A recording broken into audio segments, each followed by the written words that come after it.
예수님이 이 땅에 계실 때 여러 가지 비유의 말씀들을 주셨습니다. 그런데 그 가운데 교회를 밭으로 비유하시고 참 성도들을 알곡으로, 거짓 성도들을 가라지로 비유하신 일이 있었습니다. 마태복음 13장 25절에 있는데요. 우리 같이 한번 읽어보겠습니다. 마태복음 13장 25절 같이 읽어보겠습니다. 사람들이 잘 때에 그 원수가 와서 곡식 가운데 가라지를 덧뿌리고 갔더니, 자, 그래서 밭에는 곡식도 자라나고 있지만 가라지도 함께 자라나고 있는 것입니다. 이것이 우리에게 무엇을 말해줍니까? 어느 시대나 교회 안에는 참성도만 있는 것이 아니다. 어느 시대나 교회 안에는 구원받지 못할 자들도 있다는 것을 우리에게 말해주고 있는 것입니다. 마태복음 7장 21절 이하에는 더 두려운 말씀이 있습니다.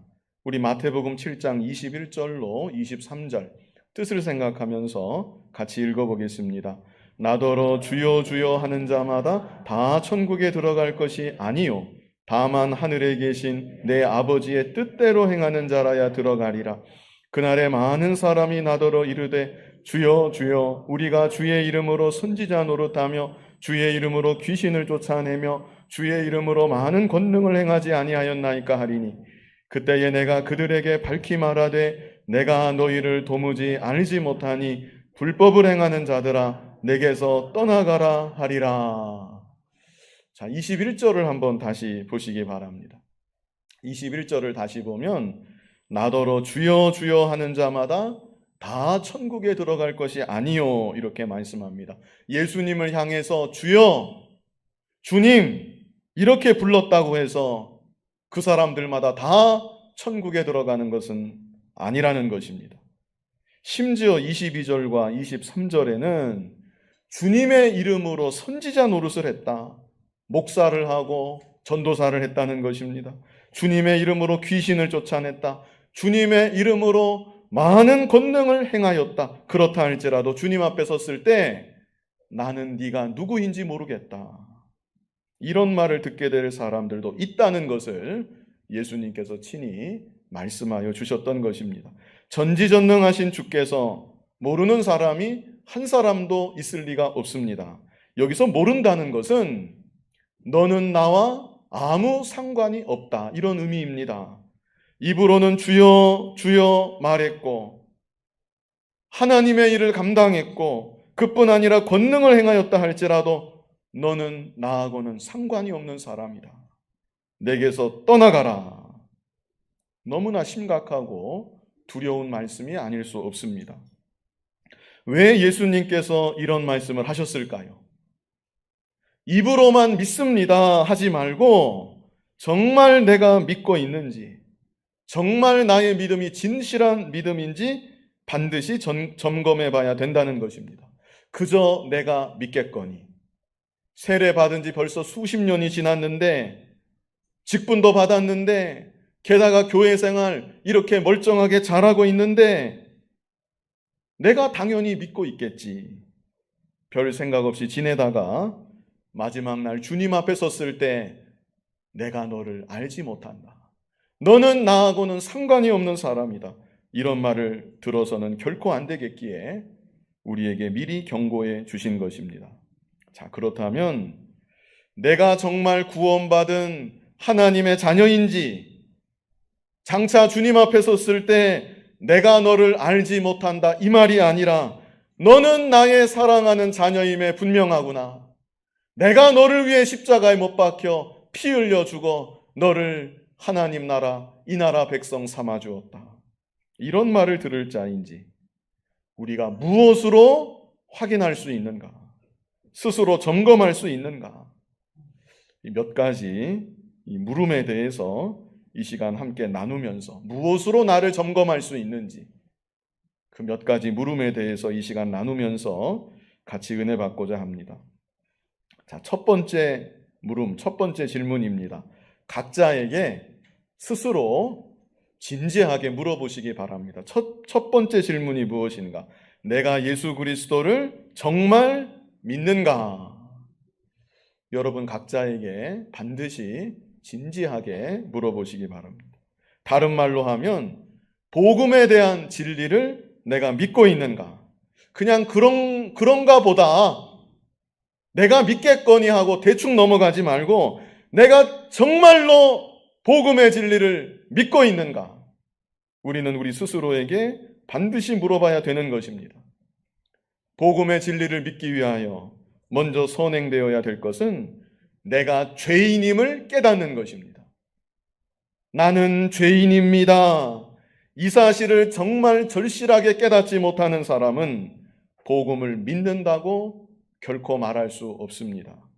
전에 제가 잠시 배웠던 어떤 할아버지가 한 분 계셨는데 그 할아버지는 자신이 죄인이라는 사실을 그렇게 실감하지 못했습니다. 실제로 좋은 분이었고 나름 인격적인 도덕적인 삶을 살아오셨던 것 같습니다. 심지어 제가 할아버지 그래도 이제까지 살아오시면서 누군가를 미워해 본 일은 있으실 거 아닙니까? 그랬더니 그 할아버지 답변이 내가 왜 사람을 미워합니까?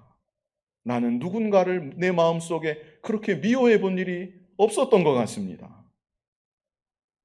그래서 이런저런 이야기를 계속 나누다가 제가 뭘 물어봤냐면 그러면 할아버지를 낳아주시고 길러주신 부모님께는 어떻게 하셨습니까? 그랬더니 그 할아버지 표정이 조금 바뀌시더니 내가 부모님을 정성껏 모시지 못했습니다. 이제 와서 돌아보면 부모님 마음 제대로 헤아려 드리지 못한 것이 너무나도 많았던 것 같습니다. 그래서 제가 그때 그게 바로 죄입니다. 그게 바로 죄입니다. 그런데 할아버지, 우리에게는 육신의 부모님만 계신 것이 아니라 하나님 아버지가 계십니다. 하나님 아버지께서 온 우주 만물을 창조하셨고 우리에게 생명을 주셨고 지금까지 우리를 붙잡아 주시고 우리를 돌보아 주고 계십니다. 그런데 그 아버지 하나님을 모르고 아버지 하나님을 믿지도 않고 섬기지도 않고 아버지 하나님께 감사도 하지 않고 그저 나만을 위해서 산 것, 내 가족만을 위해서 산 것, 그것이야말로 가장 큰 죄입니다. 그랬더니 그때부터 그 할아버지가 제가 전하는 복음을 그래도 들어보려고 하셨던 것을 제가 기억을 합니다. 내가 죄인이라는 사실을 모르면 복음은 나에게 복음이 될 수가 없습니다. 여러분은 어떠십니까? 물론 우리가 예수 그리스도를 믿음으로 말미암아 하나님의 심판대 앞에 섰을 때 너는 의인이다 인정함을 받게 되지만 우리의 실제 삶을 돌아볼 때 우리는 과연 의롭다고 할 수 있는가? 의롭다 할 수 있습니까? 우리는 의인입니까? 아니면 죄인입니까? 저와 여러분은 죄인입니다. 하나님 아버지 앞에서는 물론이고 눈에 보이는 다른 사람들에게도 무수히 많은 잘못을 저지른 죄인입니다. 내 마음으로 누군가를 미워했습니다. 원망했습니다. 다른 사람을 시기하기도 했습니다. 여인을 보고 음욕을 품는 자마다 이미 간음하였다고 예수님은 말씀해 주셨는데 내 마음속에는 불의하고 더럽고 부끄러운 생각들이 지나갈 때가 너무나도 많았습니다. 사람이 무슨 무익한 말을 하든지 심판날에 그에 대해서 신문을 받을 것이라 또한 말씀해 주셨는데 나는 내 입술로 죄 지은 일이 많았습니다.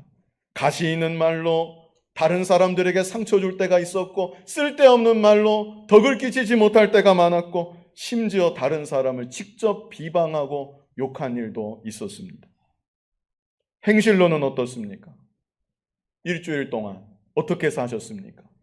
아무도 보지 않는 곳에서 내가 행했던 일들 비디오로 녹화해서 다 상영한다고 하면 자신 있게 고개를 들을 수 있는 사람이 우리 가운데 몇 명이나 되겠습니까? 그러므로 우리들은 내가 죄인이라는 사실을 분명히 알아야 합니다. 상대적으로 나 정도면 괜찮지 않겠느냐? 그게 아니라 나는 죄인입니다. 다 드러나지 않았을 뿐 나 역시 더럽고 추악한 죄인일 뿐입니다. 이렇게 자기 스스로를 바로 알아야 된다는 것입니다. 다음으로 무엇을 또한 알아야 되는가? 나는 나의 죄 때문에 죽어 멸망할 자입니다. 이 사실을 또한 알아야 합니다. 나는 나의 죄 때문에 어떻게 될 자라고요? 죽어 멸망할 자입니다. 죽어 멸망에 마땅한 자입니다. 로마서 6장 23절에 죄의 삭은 사망이라고 했습니다. 우리는 우리의 죄 때문에 죽는 것입니다. 왜 죽는가? 죄 때문에 죽는 것이다. 그런데 죽으면 그것으로 끝이 아니라 영원한 내세로 이어집니다. 그리고 진짜 죽음은 육신의 죽음이 아니라 영혼의 죽음입니다. 우리는 우리의 죄 때문에 영혼이 죽었고 이 세상을 마귀의 종, 죄의 종으로 살아가다가 육신의 죽은 후에는 지옥에 떨어져서 영원토록 멸망받아야 마땅했습니다. 성경은 이것을 가리켜서 둘째 사망이라고 말씀합니다. 그런데 그런 우리를 위해 생명의 말씀이신 예수 그리스도께서 이 땅에 오셨고 나의 죄를 대신 지시고 십자가에 못 박혀 죽으셨습니다. 그리고 사흘 만에 부활하사 나의 죄가 다 담당되었음을, 그리고 예수님은 하나님이심을 친히 나타내 보여주셨습니다. 복음의 진리는 바로 이것입니다. 나는 죽어 멸망받아 마땅한 죄인이었는데 나의 죄를 대신 지시고 예수님이 십자가에 못 박혀 죽으셨습니다. 그리고 그 예수님을 믿으면 누구든지 지옥 갈 죄를 다 사함받게 되고 하나님의 자녀가 되고 육신의 생명이 다하는 날 하나님 나라 천국에 들어가서 영원토록 영생복락을 누리게 된다는 것입니다. 우리 요한복음 3장 16절 같이 한번 읽어보겠습니다.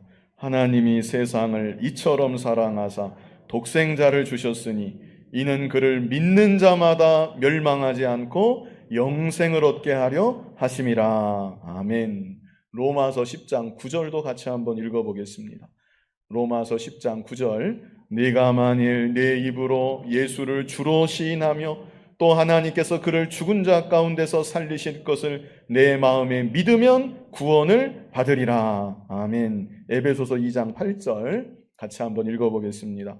너희는 그 은혜에 의하여 믿음으로 말미암아 구원을 받았으니 이것은 너희에게서 난 것이 아니요 하나님의 선물이라. 아멘. 하나님의 은혜에 의하여 이렇게 말씀하지요. 하나님의 은혜에 의하여 그리고 믿음으로 말미암아 구원을 받았다 말씀합니다. 그래서 그 믿음은 나에게서 난 것이 아니고 하나님의 선물이라고 말씀하고 있는 것입니다. 그러므로 나에게는 믿음이 없는 것 같다. 나는 예수 그리스도의 십자가 대속과 부활하심을 잘 믿지 않는 것 같다. 만약 그렇다고 하면 겸손히 하나님의 은혜를 구하시기 바랍니다. 하나님의 은혜를 구하고 믿음을 구하고 그래서 구원받는 참된 믿음을 소유하는 여러분이 다 되시기를 바랍니다. 다음으로 두 번째 질문. 첫 번째 질문은 내가 예수 그리스도를 정말 믿는가? 우리 각자에게 반드시 해야 될 질문이고, 자, 다음으로 두 번째 질문. 성령의 감동과 인도하심이 있는가? 자기 스스로에게 꼭 물어보시기 바랍니다. 내 안에는 성령의 감동이 있는가? 성령의 인도하심이 나에게는 있는가? 이걸 물어봐야 된다는 것입니다. 내가 정말로 예수님을 믿으면 예수님을 믿는 그 순간에 성령을 받습니다.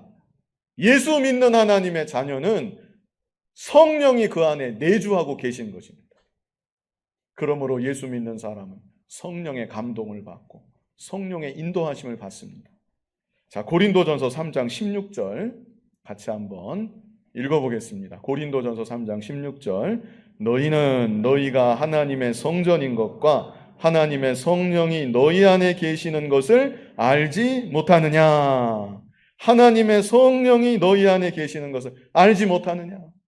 성도 안에는 하나님의 성령이 거하고 계시다는 것입니다. 요한일서 강해를 시작하면서 예수님에 대해서 말씀을 드렸었는데 경험되는 예수 그리스도에 대해서 말씀을 드린 일이 있습니다.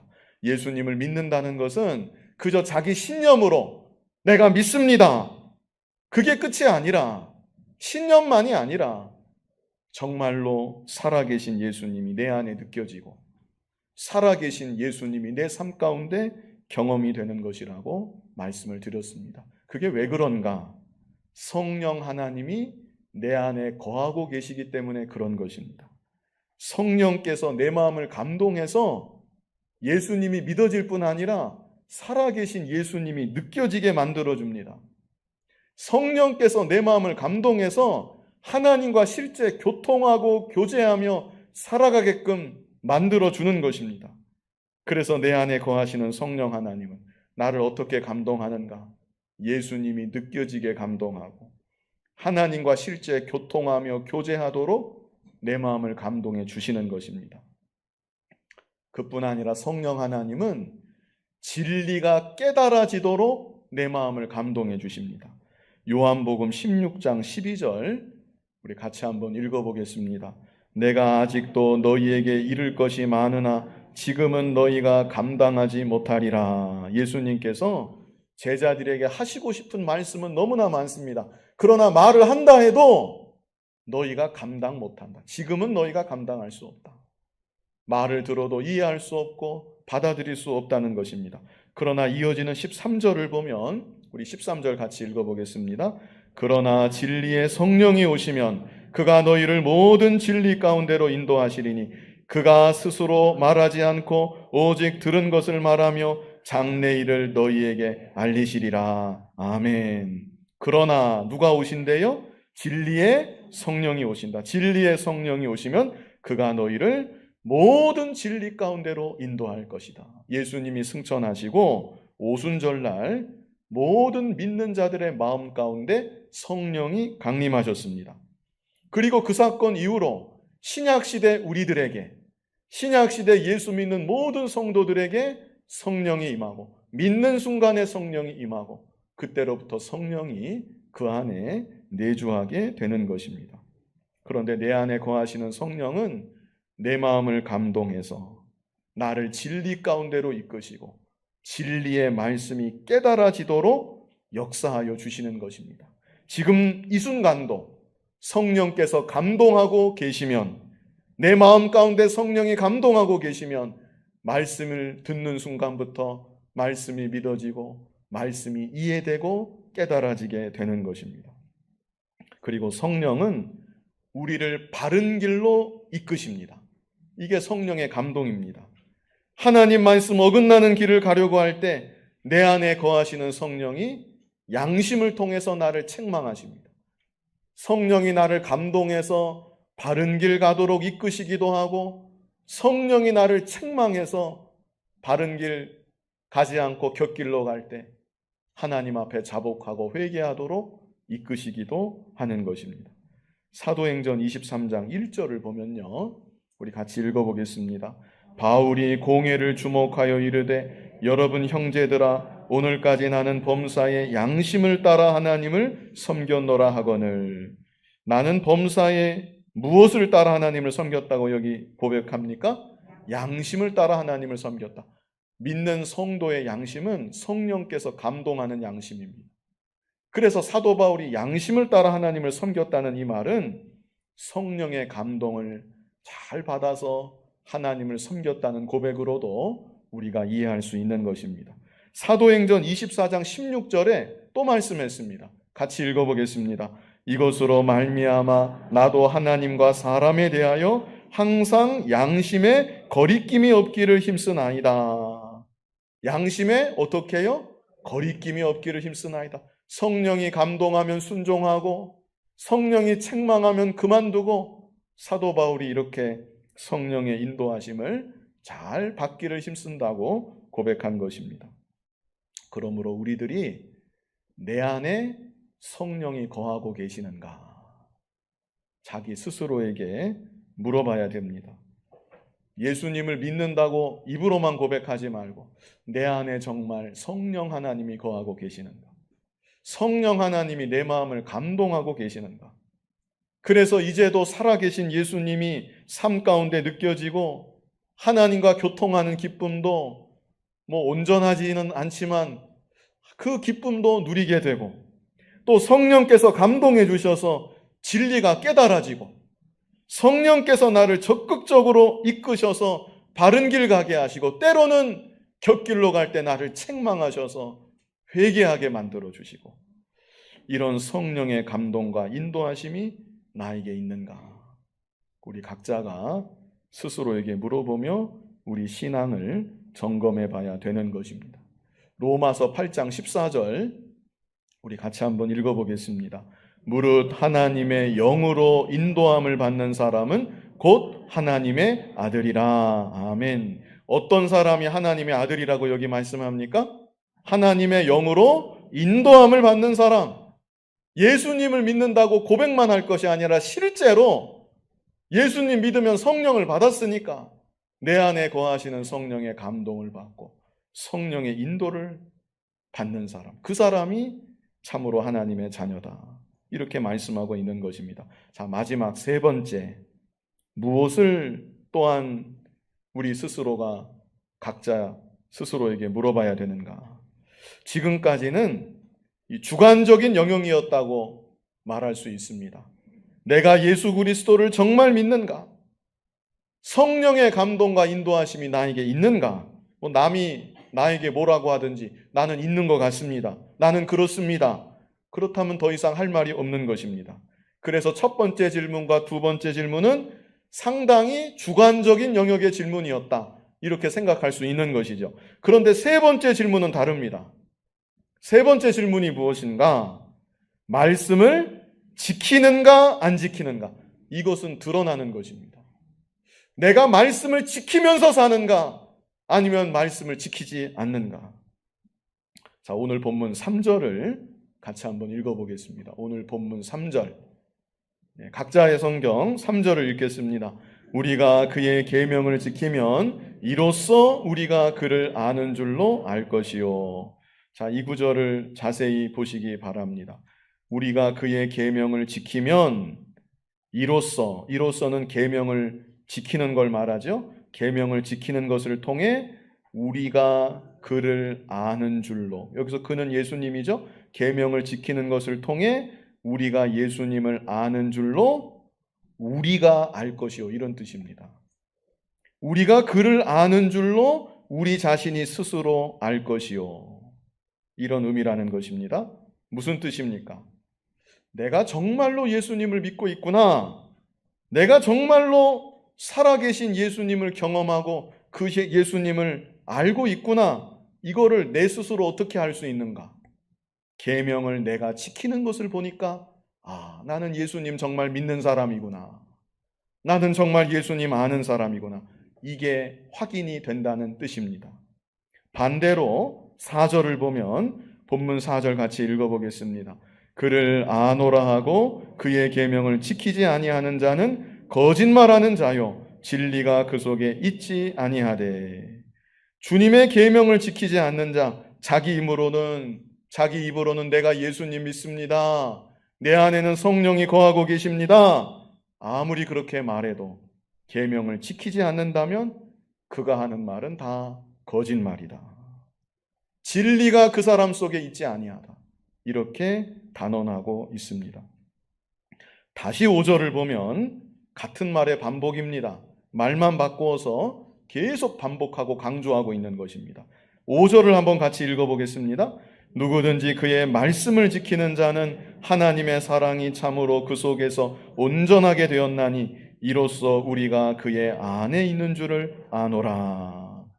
누구든지 그의 말씀을 지키는 자는 하나님의 사랑이 참으로 그 속에서 온전하게 되었다. 다시 말해 말씀을 지키는 자, 그 사람이야말로 하나님의 사랑을 참으로 받고 있는 자이다. 하나님의 은혜가 그 사람에게 임한 것이고, 그러므로 말씀을 지키는 것이야말로 예수 그리스도를 믿는다는 것을, 구원받은 하나님의 자녀라는 것을 확실하게 나타내는 분명한 증거이다. 이것을 우리에게 알게 하여 주는 것입니다. 언젠가부터 말씀 순종을 강조하면 율법주의인 것처럼 여겨지는 이상한 풍토가 조성이 많이 된 것 같습니다. 우리 교회가 그렇다는 게 아니고 현대 교회의 풍토가 그렇게 바뀌어 가는 것 같습니다. 그러나 오늘 말씀을 보십시오. 예수님을 너무나도 사랑해서 그 품에 늘 안겨 있다시피 했던 사도 요한을 통해 우리에게 주시는 말씀은 그런 풍토와는 정반대라는 것입니다. 너희가 정말로 예수 그리스도를 믿고 있는가? 너희가 정말로 예수 그리스도의 십자가 대속과 부활하심을 믿고 이제도 살아계신 예수님을 알고 경험하며 살고 있는가? 그렇다면 너희는 그의 계명을 지키는 것이다. 그것이야말로 너희가 예수 그리스도를 정말로 믿는다는, 살아계신 예수님과 교통하고 있다는, 너희는 정말로 구원받은 하늘나라 백성이라는 것을 가장 확실하게 증명하는 것이다. 이것을 말씀해주고 있는 것입니다. 요한일서 5장 3절도 우리 같이 한번 읽어보겠습니다. 요한일서 5장 3절. 하나님을 사랑하는 것은 이것이니 우리가 그의 계명들을 지키는 것이라. 그의 계명들은 무거운 것이 아니로다. 아멘. 하나님을 사랑하기 때문에 하나님의 계명들이 조금도 무겁게 여겨지지가 않는다는 것입니다. 나를 위해 십자가에 못 박혀 피 흘려 죽으신 예수님, 그 예수님을 생각할 때, 지금도 나를 위해 간구하고 계시는 예수님의 그 사랑을 생각할 때 예수님께서 나에게 명하셨던 명령들 조금도 무겁게 여겨지지가 않는다는 것입니다. 만약 무겁게 여겨진다, 순종하더라도 그저 의무감에 순종하는 것이지 내가 기쁨으로 순종하는 것은 아니다. 그렇다면 그것은 무엇을 말해주는 것입니까? 예수님보다 다른 무언가를 더 사랑하고 있다는 것을 말해주는 것입니다. 예수님보다 다른 것을 더 사랑하니까 예수님 말씀이 나에게 무겁게 느껴지는 것입니다. 나는 예수님보다 내 자신을 더 사랑합니다. 나는 예수님보다 내 친구들을 더 사랑합니다. 나는 예수님보다 내 직장을 더 사랑합니다. 나는 예수님보다 물질이 더 좋습니다. 나는 예수님보다 명예가 더 좋습니다. 나는 예수님보다 권세가 더 좋습니다. 그렇기 때문에 예수님 말씀은 무겁게 느껴지는 것입니다. 다시 말해서 예수님은 나에게 있어서 세상의 수많은 좋은 것들 중에 하나일런지는 몰라도 우선순위에 있어서 예수님은 결코 앞서 있는 분은 아니라는 뜻입니다. 입으로는 주여 주여 할지 몰라도 실제 그 삶 속에 예수님은 주님이 아니다. 그 마음 가운데 예수님은 주님일 수 없다라는 얘기입니다. 그래서 예수님이 마태복음 7장 21절에 뭐라고 말씀하셨습니까? 우리 시작하면서 같이 읽었는데 마태복음 7장 21절에 뭐라고 하셨습니까? 나더러 주여 주여 하는 자마다 다 천국에 들어갈 것이 아니요 하늘에 계신 내 아버지 뜻대로 행하는 자라야 들어가리라. 입으로만 주여 주여 한다고 예수님을 주로 아는 게 아니라는 겁니다. 입으로는 주여 주여 하는데 실제 예수님을 주님으로 고백하지 않는 사람, 주님의 뜻대로 살아가는 열매가 없는 사람, 그 사람은 믿는 자가 아니라는 것입니다. 하나님의 자녀일 수 없다는 것입니다. 23절 말씀, 7장 23절 같이 한번 읽어보겠습니다. 그때에 내가 그들에게 밝히 말하되 내가 너희를 도무지 알지 못하니 불법을 행하는 자들아 내게서 떠나가라 하리라. 불법을 행하는 자들아, 내 말을 듣지 않는 자들아, 내 말씀을 지키지 않는 자들아 내게서 떠나가라. 이렇게 말씀하신다는 것입니다. 물론 우리가요 하나님의 말씀을 온전히 완벽하게 순종할 수는 없습니다. 그렇게 하실 수 있는 분은 오직 한 분, 예수님밖에는 없습니다. 그러므로 우리가 예수님을 믿는 것이고 예수님의 의만 의지하며 나아가야 되는 것입니다. 하나님도 우리의 연약함을 아십니다. 우리의 부족함을 아시고 우리의 한계를 다 아십니다. 그러나 제가 드리고 싶은 말씀은 그럴지라도 우리들 각자가 하나님께서 기뻐하실 만큼 내 모습을 보시고 흡족해 하실 만큼 그만큼은 순종할 수 있다는 것입니다. 이것은 분명한 사실입니다. 어린아이가 되었든지 어른이 되었든지 믿음이 어리든지 믿음이 장성했든지 자기의 자리 자기 위치에서 하나님이 그 사람을 보실 때 기뻐하실 만큼 흡족하실 만큼 그만큼은 순종할 수 있다. 누가 되었든지 그렇게 순종할 수는 있다는 것입니다. 정말로 예수 그리스도를 믿는다면, 나를 위해 십자가에 못 박혀 피 흘려 죽으신 예수님을 정말로 믿는다면, 이제도 나를 위해 간구하고 계시는 예수님을 정말로 믿고 그 예수님을 나의 주라고 고백한다고 하면 주님의 말씀을 지키고자 하는 마음의 소원과 갈망이 없을래야 없을 수가 없다는 것입니다. 소원과 갈망만이 아니라 그로 인하여 물론 부족하지만 연약하지만 그래도 말씀을 지켜나아가는, 주님의 뜻을 점점 더 순종하며 나아가는, 하나님을 기쁘시게 하는 믿음의 열매가 반드시 맺혀지게 된다는 것입니다. 우리 본문 6절 마지막으로 같이 한번 읽어보겠습니다. 본문 6절 읽어보겠습니다. 그의 안에 산다고 하는 자는 그가 행하시는 대로 자기도 행할지니라. 아멘. 결론은 이것입니다. 그가 행하시는 대로 자기도 행할지니라. 예수님을 믿으십니까? 예수님을 사랑하십니까? 그렇다면 예수님이 행하시는 대로 자기도 행할지니라. 온전하진 못합니다. 정말 자기 스스로 생각할 때 참 우습다. 내가 이게 이러고도 내가 믿음인가 할 정도로 그럴 수도 있습니다. 믿음이 연약하면. 그러나 하나님 아버지가 보실 때 부모님이 어린아이 아장아장 걷는 그 모습만 보고 그 모습만 봐도 이쁘고 흡족한 것처럼 그래도 주님 사랑에서 순종하고자 하는 그 열매가 맺혀질 때 우리 하나님이 기뻐하시는 것입니다. 그래서 점점 더 예수님을 닮아가는 열매가 삶 가운데 맺혀지게 된다. 우리의 기준은 하나님의 말씀이고 또 우리의 기준은 예수님이십니다. 내가 사랑하는 예수님. 그 예수님이 나의 기준인 것입니다. 가령 아내를 사랑한다. 아내 사랑하라는 게 주님의 명령이잖아요. 뭐 이만큼 사랑하면 되었지. 나만한 남편이 세상에 어디 있나. 그러고 마는 것이 아니라 예수님이 교회를 사랑하시고 교회를 위해 자기 생명을 주신 것 같이 너희는 가정에서 아내를 사랑하라. 이렇게 명하셨는데 실제 그와 같은 사랑으로 아내를 점점 더 사랑하게 되는 것입니다. 남편에게 순종하라 명하셨죠? 내가 이만큼 챙겨주면 되었지. 나만큼 이렇게 남편 받드는 사람이 어디 있겠나. 그러고 끝나는 게 아니라 교회가 그리스도께 순종하듯 남편에게 순종하라. 예수님이 명하셨습니다. 그렇게 남편에게 순종하고 남편을 점점 더 귀하게 여기게 되는 것입니다. 성도를 사랑하라 하셨죠? 그저 내 마음에 맞는 사람만 사랑하면 되지.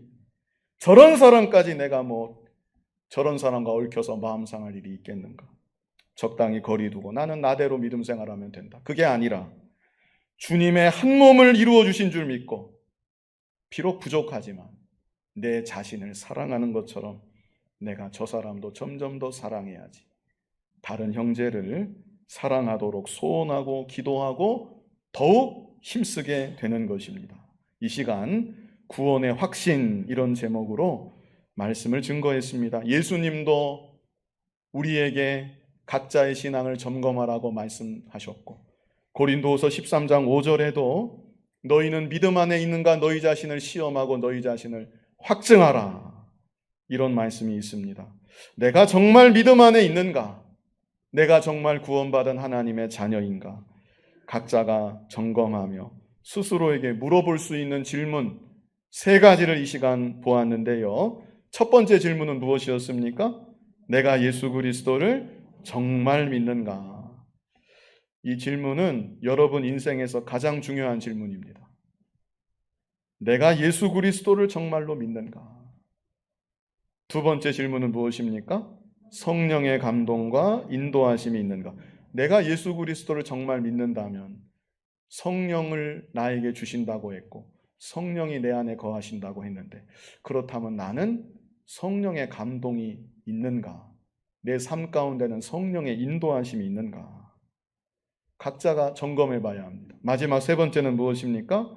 말씀을 지키는가 안 지키는가? 율법적으로 지키는 것을 말하는 게 아닙니다. 진정 기쁨으로 예수님을 믿으니까 예수님을 사랑하니까 나의 생명 되신 예수님이시니까 예수님 남기신 그 말씀을 기쁨으로 지키는 그 열매가 부족할지라도 점점 맺혀지게 된다는 것입니다. 예수 그리스도를 믿음으로 성령의 감동과 인도하심을 받고 주의 말씀대로 순종하며 살아가는 구원받은 참된 믿음의 열매를 더욱 풍성히 맺히는 여러분들 다 되시기를 간절히 바랍니다. 우리에게 복음을 주시고 죽어 멸망할 죄인이 예수 그리스도를 믿음으로 말미암아 죄 사함 받고 하나님의 자녀가 되고 천국의 복을 영원토록 누리게 하시니 감사합니다. 예수 그리스도를 믿는다고 입으로 고백할 뿐 아니라 내 안에 거하시는 성령의 감동을 받고 성령의 인도하심을 받아 살아가는 우리들 되게 하여 주시고, 내가 사랑하는 주께서 나에게 주시는 말씀인데 이 말씀을 실제 기쁨으로 지키며 살아가는, 그래서 구원의 확신 가운데 믿음의 열매를 더욱 풍성히 맺혀 나아가는 우리들 모두가 되게 하여 주시옵소서. 예수님 이름으로 기도하옵나이다. 아멘.